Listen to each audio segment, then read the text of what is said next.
विशुद्ध विज्ञान घनस्वरूपम् विज्ञान विस्रारण बद्ध दीक्षम् दयानिधिं देहभृतां शरण्यं देवं हयग्रीवमहं प्रपद्ये நமஸ்பாய். இன்றைய தினம் ஸ்ரீ ஆதிசங்கரர் அருளிய சுப்பிரமணிய புஜங்கத்தினுடைய ஸ்லோகமாக இருக்கக்கூடிய 15, 16 மற்றும் 17 இந்த 3 புஜங்கங்கள் என்னென்ன, அதனுடைய பதச்சேதம், பிரதிபதார்த்தம், பாவார்த்தம் அப்படிங்கிற கிரமத்தில் நம்ம பார்க்கறோம். அதற்கு முன்னாடி 1 to 14 ஸ்லோகாஸ் குழந்தைகள் சொல்லுவா, நம்ம கேட்கலாம். குழந்தைகளா சொல்லுவோம்.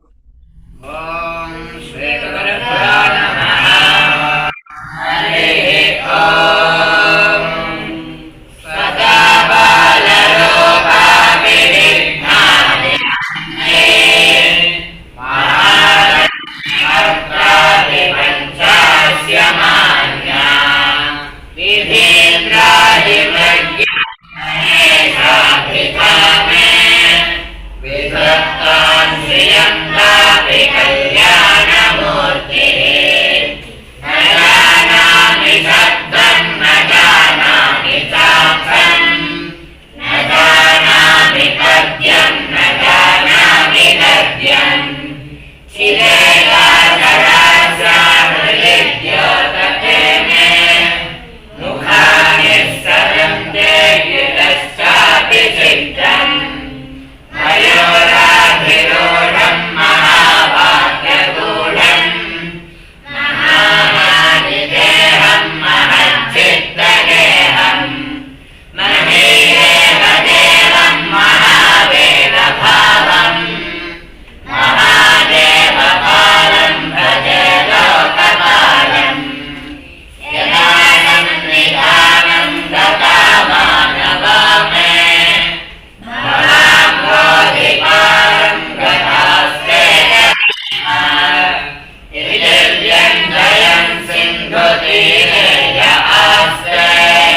सङ्गोज्ज्वलानि स्फुटास्यन्ति बिम्बाधराणि शशूनो नवालोकये षण्मुखाम्बोरुहाणि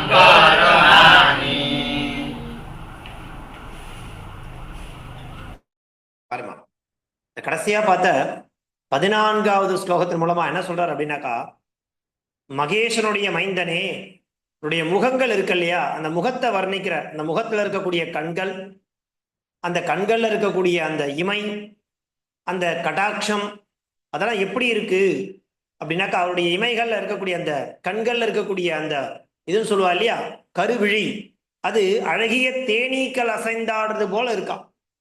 அவருடைய முகங்கள் ஆறும் தாமரைகள் அப்படிங்கிறதாக பார்க்கிறார் அவர் சுவாமி.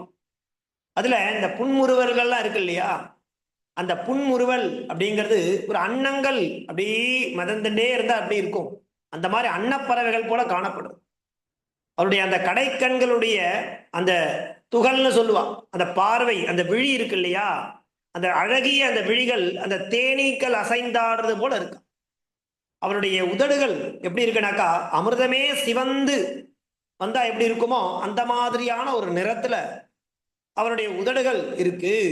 அப்படிப்பட்ட அந்த உதட்டில் தேனுக்கு பஞ்சமே இல்லையே அப்படிங்கிற மாதிரி அவருடைய அழகை நாம் ரசிச்சுட்டே இருந்தா அந்த அமிர்தத்தையே அள்ளி அள்ளி பருகின்ற மாதிரி இருக்கும் அப்படிங்கிற மாதிரி சுவாமி அழகா அந்த 14வது புஜங்கம் மூலமா வர்ணிச்சிருந்தார். அதை தொடர்ந்து நாம பார்க்க போறது 15வது புஜங்கம். என்ன அந்த புஜங்கம்?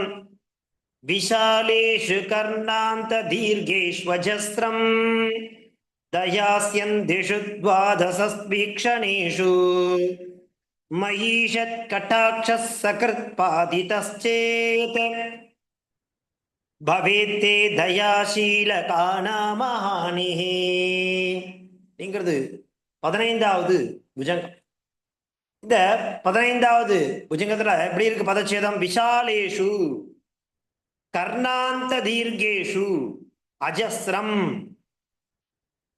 தயாஸ்யந்திஷு துவாதச வீக்ஷணேஷு மயீஷத் கடாட்சஹ சகர்பாதிதஹ சேத் பவேத் தே தயாசீல கா நாம ஆணி அப்படிங்கிறது பதச்சேதம். பாருங்கோ, விசாலேஷு என்ன விஷாலமான, அதாவது அக்ஷின கண்கள், விஷாலாட்சின்னு பேர் வச்சுட்டு இருப்பா இல்லையா அம்பாளுக்கு பேர். என்ன அர்த்தம்? நீண்ட பெரிய கண்களை, அகலமான நீண்ட பெரிய கண்களை உடையவள் அர்த்தம். இந்த கண்களுக்குன்னே ஒரு லட்சணம் இருக்கு. அந்த மாதிரி இருந்தாதான் அது அழகிய விசாலாட்சம்னு சொல்ல முடியும் இல்லையா? அந்த ரீதியில விசாலேஷு என்ன அர்த்தம் அந்த பதத்துக்குனாக்கா, பெரிய விஷாலமான அப்படின்னு அர்த்தம். அது எப்படி இருக்கு அந்த விழிகள், எது வரைக்கும் இருக்கு அந்த விசாலாட்சம்னாக்கா, கர்ணாந்த தீர்கேஷு. கர்ணம்னா காதுன்னு பேரு. கர்ணன் இருக்கா இல்லையா, அந்த கர்ணனுக்கு என்ன பேரு? கர்ணன் எப்படி பேர் வந்ததுனாக்கா, குந்தி தேவருடைய காதின் மூலமாக பிறந்ததா சொல்றா. புராணங்கள் இதிகாசங்கள் நிறைய விஷயங்கள் சொல்லுவான். கர்ணன் காது வழியா பிறந்தான், அதனால அவனுக்கு கர்ணன்னு பேர் வச்சா. சூரிய பகவானுக்கும் குந்தி தேவிக்கும் பிறந்தவன் தான் கர்ணன். இந்த கர்ணன்னா காதுன்னு. கர்ணாந்த தீர்கேஷு, அந்தன்னா முடிவு, கர்ணாந்த காது வரை இல்லையா, தீர்க்கமான நீளமான இல்லையா. என்ன இருக்கு? ஜெயஸ்திரம் தயாஸ்யந்திஷு, அதுல அழகான மெல்லிய பார்வை. கண்கள் விசாலமா நீண்டு இருந்தா கூட அந்த பார்வை இருக்கு இல்லையா, அது எப்படி இருக்கு அப்படின்னு வர்ணிக்கிறார்னாக்கா, சிறிய மெல்லிய பார்வைகள் அந்த கண்கள்ல காணப்படுறது. அது எத்தனை கண்கள் இருக்கு பாருங்க, துவாதச வீக்ஷணேஷு, 12 கண்கள் அல்லவா. இப்படி 12 கைகள் இல்லையா, 12 கைகள் இருக்குமோ அந்த மாதிரி கண்களும் 12 கண்கள். துவாதச வீக்ஷணேஷு, அவருடைய காது வரை நீண்டமான பெரிய விழிகள், அதுல சிறிய மெல்லிய பார்வைகள். எத்தனை கண்கள் இருக்கு? 12 கண்கள் கொண்ட அவர் எப்பேற்பட்டவர் தெரியுமா? அதாவது தயையே சுரூபமானவர். தயாஸ்யந்திஷு, தயவான, தயை அப்படிங்கிறத விட்டு அதீதமா இருக்கு. அப்பேற்பட்ட பார்வை அந்த கண்கள்ல தயை கருணா அப்படிங்கிறது அப்படியே நமக்கு தெரியும். ஏன்னா பார்வை அப்படிங்கிறது ரொம்ப முக்கியமான ஒரு விஷயம் எல்லாருக்குமே. நீங்க பார்த்திருப்பேன், ராமாயணத்துல கூட வர்ணிச்சா நம்ம பார்த்தோம். ராமருடைய அந்த நீண்ட பெரிய கண்கள், அந்த கண்கள் மற்றவாளை பார்க்கும் பொழுதே அப்படி கவர்ந்து இழுக்கணும். நமக்கும் அப்படிதான் பார்வை உண்டு, எல்லாருக்கும் பொதுவா பார்வைன்றது உண்டு. எல்லாம் சொல்லுவா, என்னடா சிடு சிடு மூஞ்ச காட்டுட்டே இருக்கேன்னு சொல்லுவா. அந்த மாதிரி காட்டக்கூடாது, அது நம்ம கண்கள்லயே தெரிஞ்சிடும். அது அகத்தின் அழகு முகத்தில் தெரியும்னு சொல்லுவா பாருங்க. அது இதெல்லாம் தான் பிரத்யக்ஷம். இந்த மாதிரி நமக்கு நிறைய சொல்லியிருக்காங்க முன்னோர்கள். அந்த விழிகள்ல தான் தெரியும். அது அகத்தின் அழகு முகத்தில் தெரியும் பாருங்க. அதுல முக்கியமா எங்க தெரியும்னாக்கா, ஒரு பெயிண்டிங் இருக்கு, ஒரு ஓவியம் இருக்குனாக்கா, அந்த ஓவியத்தினுடைய உயிரோட்டம் எதுல இருக்கும்? கண்கள்ல தான் இருக்கும். அதனால அந்த கண்கள்ல தான் உயிர் இருக்கு. அப்படி சுவாமியினுடைய துவாதச வீக்ஷணேஷு, 12 கண்கள் கொண்ட மயீஷத் கடாட்சாஹ. என்னது மயீஷத் கடாட்சாஹன்னு என்ன அர்த்தம் அப்படின்னாக்கா பாருங்க, அதாவது தயை அப்படிங்கிறது ரொம்ப அதீதமா இருக்கான் சுவாமியின் இடத்துல. கட்டாட்சம், அந்த கடைக்கன் பார்வை அப்படிங்கிறது நிறைய இருக்கு. சுவாமி நீங்க உம்மிடத்துல அழகான நீண்ட காது வரை ஒரு கண்கள் இருக்கு. அந்த கண்கள் எப்படி இருக்கு? மெல்லிய பார்வை இருக்கு, அதுல நிறைய தயை இருக்கு. அந்த தயை கொண்ட அந்த மயீஷத் கட்டாட்சாக, அந்த கடைக்கன் பார்வை அப்படிங்கிறது என் மீது படக்கூடாதான்னு கேட்கிறார் சுவாமி அவரிடத்துல. அழகா கேட்கிறார். விஷாலேஷு கர்ணாந்த தீர்க்கேஷ்வஜஸ்ரம் தயாஸ்யந்திஷு துவாதச வீக்ஷணேஷு மயீஷத் ஈஷத் கடாட்சா. கொஞ்சோண்டு சுவாமி இல்லையா, நிறைய தயை இருக்கு உம்மிடத்துல. என் மீது அந்த கடைக்கண் பார்வை மயீஷத் கட்டாட்சாக, அந்த தயைன்னு சொல்லக்கூடிய ஒரு பார்வை ஒரு முறையாவது சகிருத்பாதிதான்னு கேட்கிறார். சகிருத்பாதிதான்னு அர்த்தம் ஒரு முறை விழுந்த, ஒரே ஒரு முறை சேத் பவேத், விழுந்தா போறோம் சுவாமி என் மீது. உன்னுடைய அந்த கடைக்கண் பார்வை அப்படிங்கிறது அதீதமான அந்த தயை கொண்ட பார்வை என்பது சகிருத்பாதிதா, ஒரு முறை விழுந்து என் மேல் இருந்தா சேத் பவேத், இருந்தால் போதும். தயாசீல, கருணை உடைய இல்லையா கா, இப்பேற்பட்ட அப்படி உம்மிடத்துல 12 கண்கள் இருக்கு. அந்த கண்கள்ல அழகான மெல்லிய பார்வை இருக்கு, அதீதமான தயை இருக்கு. அப்படிப்பட்ட நீர் என் மீது ஒரு கடைக்கண் பார்வை பார்த்தால் ஏதேனும் தோஷம் உண்டாகுமா சுவாமி? உங்களுடைய திருஷ்டியில அடியேனுக்கு மேல ஒரு பார்வை படக்கூடாதா அப்படிங்கிற மாதிரி கேட்கிறார் சுவாமி இடத்துல. அதான் இந்த ஸ்லோகம் இல்லையா, விசாலேஷு கர்ணாந்த தீர்கேஷ்வஜஸ்ரம் தயாஸ்யந்திஷு துவாதசஸ்வீக்ஷணேஷு மயீஷத் கட்டாட்சத் சகிருத்பாதிதச்சேத் பவேத்தே தயாசீல காணாமஹானி. ஆனினா என்ன சுவாமி தோஷம் வந்துட போறது? ஆனினா தோஷம். உங்களுடைய அந்த தயை அப்படிங்கிற பார்வை 12 கண்கள் கொண்டுள்ளீர்கள் நீங்கள். அதுல இருந்து ஒரே ஒரு சிறிய பார்வை இந்த அடியேன் மீது விழக்கூடாதா அப்படிங்கிற மாதிரி சுவாமி இடத்துல கேட்கிறார். அந்த மாதிரி அமைஞ்சிருக்கு இந்த 15வது புஜங்கன்னு சொல்லக்கூடிய புஜங்கமானது. இந்த 15வது புஜங்கத்துல இப்படிப்பட்ட ஒரு அழகான தாத்பரியத்தை, ஒரு கருணை காட்டும் சுபாவம் உள்ளவனே, உனக்கு 12 கண்கள் இருக்கு சுவாமி.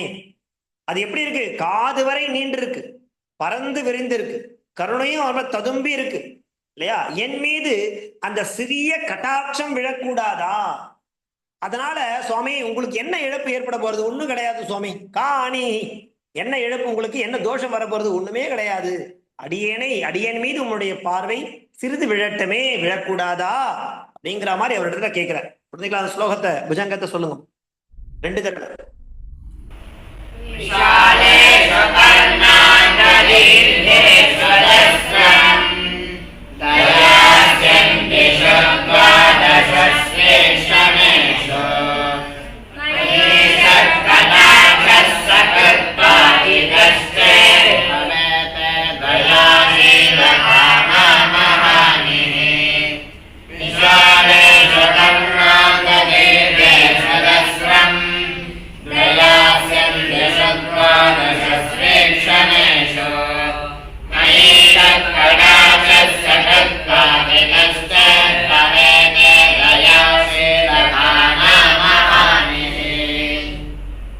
அடுத்தது நாம பார்க்க போறது 16வது புஜங்கம். அந்த 16வது புஜங்கம் என்ன? சுதாங்கோத்பவோ மேசி ஜீவேதி ஸ்ரத்தா ஜபன் மந்திரமீஷோ முதா ஜிக்ரதேயான் ஜகத்பாரபிருத்யோ ஜகன்னாத தேப்யः கிரீட்டோஜ்வலேப்யோ நமோ மஸ்தகேப்யः. என்கிறது 16வது புஜம். இதோட பதச்சேதம் எப்படி? சுதாங்கோத்பவு மே அசி ஜீவிதேதி ஷத்தா ஜபன்மாத்ரமீஷா முதா ஜிக்ரதே யான் ஜகத் பார பிருத்யः ஜகன்னாத தேப்யः கிரீட்டேஜ்வலேப்யः நமः மஸ்தகேப்யः இது பதச்சேதம். இப்போ இந்த 16வது புஜங்கம் அதனுடைய அர்த்தம் என்ன அப்படின்னாக்கா, என்னில் பிறந்த குழந்தாய் நீ எப்படி இருக்கணும்? பல்லாண்டு வாழ்க. 6 முறை மந்திரத்தை ஜெபித்து பரமேஸ்வரன் என்ன பண்றார் அப்படின்னாக்கா, உச்சி முகர்ந்த அந்த 6 தலைகள் பரமேஸ்வரன் கொண்டாடுறார். யார நினைச்சு கொண்டாடுறார்? இந்த 6 முகனை இல்லையா? தனக்கு மகன் பிறந்திருக்கான், குழந்தை, அழகான குழந்தை. அந்த குழந்தைய என்ன பண்றார் அப்படின்னாக்கா, என்னில் பிறந்த குழந்தாய் நீ பல்லாண்டு வாழ்க அப்படிங்கிறதாக யார் வாழ்த்துறது? சிவபெருமான் வாழ்த்துற. எப்படி? 6 முறை அந்த மந்திரத்தை ஜபித்து பரமேஸ்வரன் என்ன பண்றார்? அவருடைய உச்சி முகர்ந்து அந்த 6 தலைகளுக்கு என்ன அப்படி அவர் முகர்ந்ததா எப்பேற்பட்ட தலை. இப்போ சிரச வர்ணிக்கிறார், கண்களா எடுத்து. அடுத்தது சுவாமி எந்த அவயவத்தை எடுக்கிறார்? நம்ம பார்த்துட்டு இருக்கிறதே பாதாதிகேச பர்யந்தம்னு பார்த்துட்டு இருக்கோம். இப்ப தலைப்பகுதி, அந்த தலை எப்பேற்பட்ட தலை அப்படின்னாக்கா, பரமேஸ்வரன் உச்சி முகர்ந்த அந்த தலை இல்லையா? பரமேஸ்வரன் அந்த 6 முறை, ஏன்னாக்கா 6 தலைகள் இருக்குல்லவா, ஒவ்வொரு தலைக்கும் ஒரு முறை அந்த உச்சியை முகர்ந்து 6 தலைகளுக்கு என்ன பண்றார் அவர் சுவாமினாக்கா, மந்திரத்தை ஜபிக்கிறார். நீ பல்லாண்டு வாழ்க, ஏ குழந்தாய் சுப்பிரமணியா நீ பல்லாண்டு வாழ்க அப்படிங்கிற மந்திரத்தை 6 முறை ஜபிக்கிறாரா. ஏன்னா 6 தலைகள் இல்லையா, 6 முகன் அல்லவா அவன்.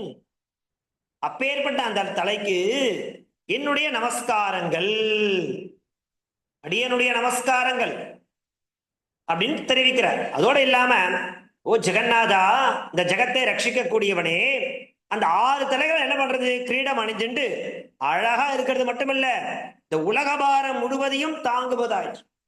இந்த தலை அப்படிங்கிறதுடைய சிரசு இருக்கே, அந்த சிரசுல அழகான 6 கிரீடங்கள் மட்டுமா தாங்கின்னு இருக்குன்னா இல்ல, இந்த லோக பாரங்கள் அனைத்தையும் தாங்கிக் கொண்டுள்ளன. எது? உன்னுடைய சிரஸ். அப்படி இந்த லோக பாரங்களை தாங்கிக் கொண்டிருக்கக்கூடிய உன்னுடைய சிரசுக்கு அடியனுடைய நமஸ்காரங்கள் அப்படிங்கிறதாக அந்த தலை சொல்லக்கூடிய அதை வர்ணிக்கிறார் இல்லையா? ஷத்தா 6 தலைகள் கொண்டவன். ஜெகத்னா உலகம்னு அர்த்தம். பாரம், இந்த உலக பாரத்தை அவர் என்ன பண்றார் அப்படின்னாக்கா சுமக்கிறது இல்லையா? பிருத்யோ, இந்த உயர்ந்தவர்களுக்கு மேன்மையை தருபவர்களுக்கு, ஜெகநாதேபியா, ஜெகநாதனா யாரு? உலக ரக்ஷகன் அர்த்தம், உலகை ரட்சிக்கக்கூடியவன்.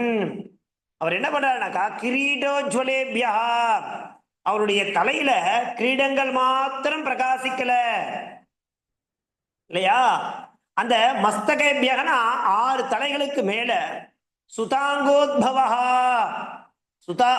சுதாங்க உத்பவனா மகனாக பிறந்தவர் அர்த்தம் இல்லையா?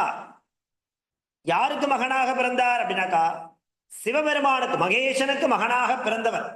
அப்படி 6 தலைகளை கொண்ட சுதாங்கோத்பவா இல்லையா பிறந்தவன் அந்த குமரக்கடவுள் இருக்கா இல்லையா, அவன் மேசினா என்னுள் இருக்கக்கூடிய ஜீவேதி, அவன் வாழ்க அப்படிங்கிற மாதிரி ஷத்தா, ஷத்தான 6 முறை என்ன பண்றார் அப்படின்னாக்கா, அவனுக்கு நம்பிக்கை ஊட்டுறார். எப்படி? ஜபன் மந்திரமீஷோ முதா ஜிக்ரதே யான். ஜிக்ரதி அப்படின்னாக்கா நுகர்வது. யான் எந்த தலையை, ஜிக்ரதே நுகர்ந்தாரோ யாரு? பரமேஸ்வரன். எதற்காக?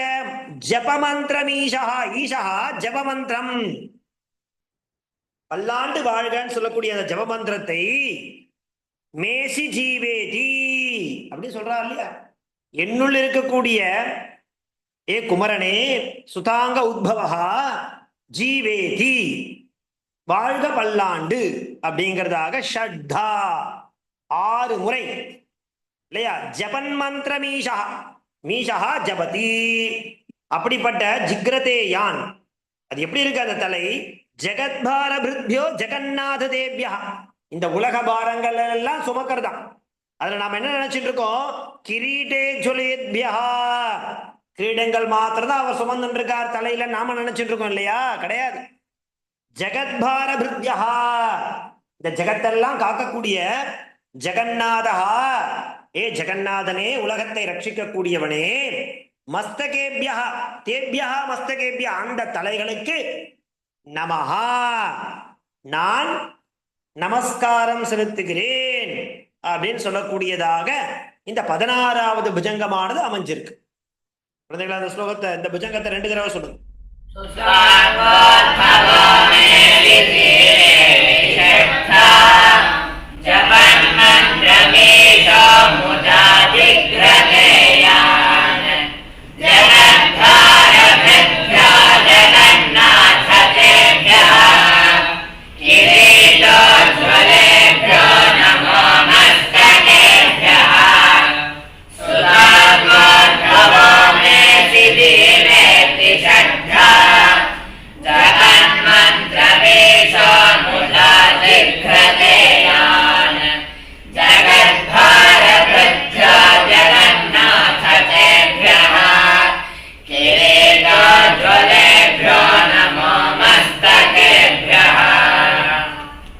இப்போ பாருங்க, இந்த ஸ்லோகம் பர்யந்தம் பகவானுடைய பாதாதிகேச பர்யந்தம், சிரஸ் பர்யந்தம் அழகா ஒரு அவயவங்களும் எப்படிப்பட்டது, அப்படிப்பட்ட அந்த அவயவங்களுக்கு அடியனுடைய நமஸ்காரங்கள், அப்படி எம்பெருமானுடைய அந்த ஒவ்வொரு அவயவமும் என்னை காப்பாற்றட்டும் அப்படிங்கிறதாக சுவாமி பிரார்த்திச்சுட்டே வந்தார்.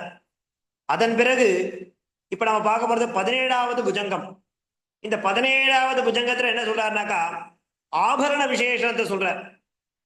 பெருமானுடைய திருவாபரணம் சொல்லக்கூடிய விஷயங்கள், ஆபரணங்கள், அவர் அணிஞ்சிட்டு இருக்கக்கூடிய ஆபரணங்கள் ஒவ்வொன்றும் எப்பேற்பட்டது, எந்த மாதிரியான தன்மை உடையது அப்படிங்கிறதாக இப்போ அந்த ஆபரண விசேஷங்கள் என்னென்ன, அது எப்படி காணப்படுறது அப்படிங்கிறத இப்ப நமக்கு காண்பிச்சு கொடுக்குற. ஸ்புரத்ரத்னகேயூரஹாராபிராம சலத்குண்டல ஸ்ரீலசத்குண்ட பாகா கட்டௌ பீதவாசா கரே சாரு சக்தி புரஸ்தான் மமாஸ்தாம் புராரேஸ்தனூஜः ஸ்புரத்ரத்னகேயூரஹாராபிராமः சலத்குண்டல ஸ்ரீலசத்கண்ட பாகः கட்டௌ பீதவாசா கரே சாரு சக்தி புரஸ்தான் மமாஸ்தாம் புராரேஸ்தனூஜः அப்படிங்கிறது இந்த 17வது புஜம். இந்த ரத்னகேயூரம் அப்படிங்கிற ஒரு ஆகும். ரத்னம்னா தெரியும், ரத்னம், கேயூரம், ரத்னத்தால் ஆன கேயூரம், ஹாரம், இவற்றால் இது அணிஞ்சென்றிருக்கிறதுனால அவருக்கு அழகா இல்ல இயற்கையா அவர் அழகா இருக்காரா தெரியல. ஆனா சுவாமி இயல்பாகவே அழகு, அது நமக்கு எல்லாம் தெரியும்.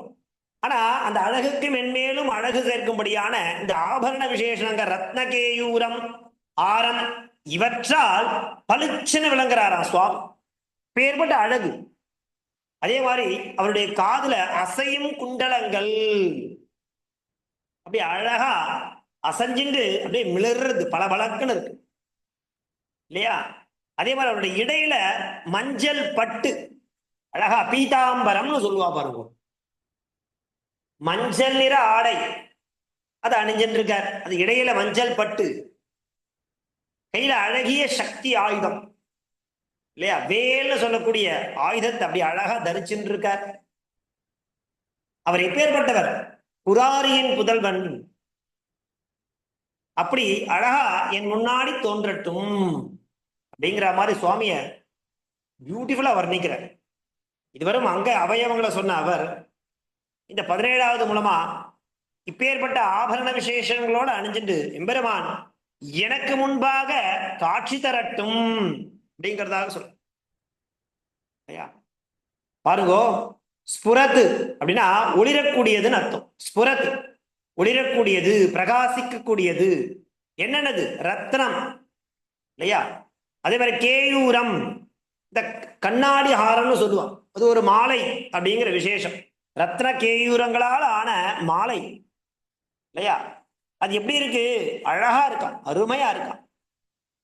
அது சலத் சலத் சலத் சலத் அப்படின்ற மாதிரி அப்படி குலுங்கறதான் இல்லையா? சலத்து சலத்து சலத்துன்னு சொல்லுவா இல்லையா? அப்படியே குலுங்கக்கூடிய அசைவு. அப்படியே குண்டலம், காதுல வளையல் மாதிரி ஒரு குண்டலம் இருக்கு, அது அப்படியே அழகா மிளறது, பிரகாசமா காணப்படுது இல்லையா? அப்பேற்பட்ட அது மாதிரி இடுப்பு, அந்த இடைப்பகுதியில மஞ்சள் நிறமா இருக்கக்கூடிய ஆடை. இப்பேற்பட்ட அது மாத்திரமல்ல, வால், ஒரு பக்கம் வால் இருக்கு, ஒரு பக்கம் என்ன வச்சுட்டு இருக்கார் அப்படின்னாக்கா கையில வேல் வச்சுட்டு இருக்கார். அப்பேற்பட்ட அந்த சக்தி மிகுந்த எம்பெருமான் புரஸ்தாத் என் முன்பாக, மம மமன எனக்கு, ஆஸ்தாம் எனக்கு முன்பாக அவர் வரக்கூடாதா இல்லையா? அப்பேற்பட்ட யாருடைய மகனவர்? புராரி, எதிரிகளை அசுரர்களை அழிக்கும் அதிசயன். யாரு? ஈசா, அவருடைய மகன். இந்த சுப்பிரமணியன் சொல்லக்கூடிய ஸ்கந்தன் என் முன்பாக காட்சி தரக்கூடாதா, பிரத்யட்சமாக வரக்கூடாதா அப்படிங்கிற மாதிரி சுவாமி இடத்துல பிரார்த்திக்கிறார். ஸ்புரத்ரத்ன கேயூர ஹாராபிராம சலத்குண்டல ஸ்ரீ லசத் கண்ட பாகா கடோபீதவாசாக கரேச்சாரு சக்தி. கையில ஒரு என்ன வச்சுட்டு இருக்கார்? வால் வச்சுட்டு இருக்கார், அதே மாதிரி வேல் வச்சுட்டு இருக்கார். அவர் புரஸ்தாது, மமஸ்தாம் புரஸ்தாது புராரேஹே தனூஜா, அவர் யாருடைய மகன்? புராரி, எதிரிகளை அரக்கர்களை வீழ்த்தக்கூடிய அவருடைய மகனாக இருக்கக்கூடிய எம்பெருமான் என் கண் முன்பாக வரக்கூடாதா, எனக்கு காட்சி தரக்கூடாதா, அடியேனை அனுகிரகிக்க கூடாதா அப்படிங்கிற மாதிரி சுவாமி இடத்துல இந்த 17வது புஜங்க மூலமாக அழகா அவரிடத்துல முறையிடுறார். அவருக்கு முன்பாக சுவாமி பிரத்யட்சமாக வர வேண்டும் அப்படிங்கிறதாக சொல்றார். இவ்வளவு அழகா இந்த பதங்களெல்லாம் பிரயோகிச்சு கண்டிப்பா நிச்சயமா சுவாமிக்கு அவர் நிச்சயமா காட்சி கொடுத்திருப்பார், நமக்கும் தருவார். மனமுருக அந்த எம்பெருமானை நாம் தியானித்தால் நமக்கும் இப்பேற்பட்ட ஆபரண விசேஷங்களுடன் அழகாக அந்த எம்பெருமான் காட்சி தருவார் என்பதில் எந்தவித ஐயமும் இல்லை. குழந்தைகளா, இந்த புஜங்கத்தை 2 தடவை சொல்லுங்க.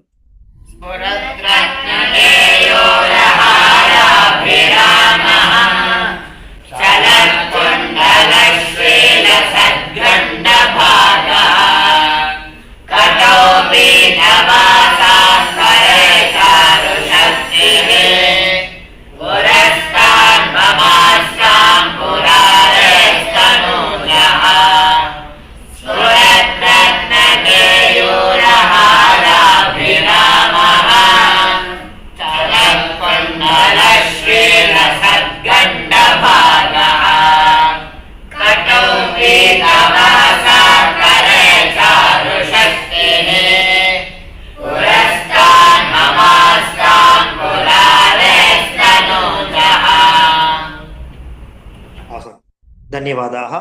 அடுத்த வகுப்புல அடுத்த 3 ஸ்லோகங்களோட பார்க்கலாம். தாசன் நமஸ்காரம்.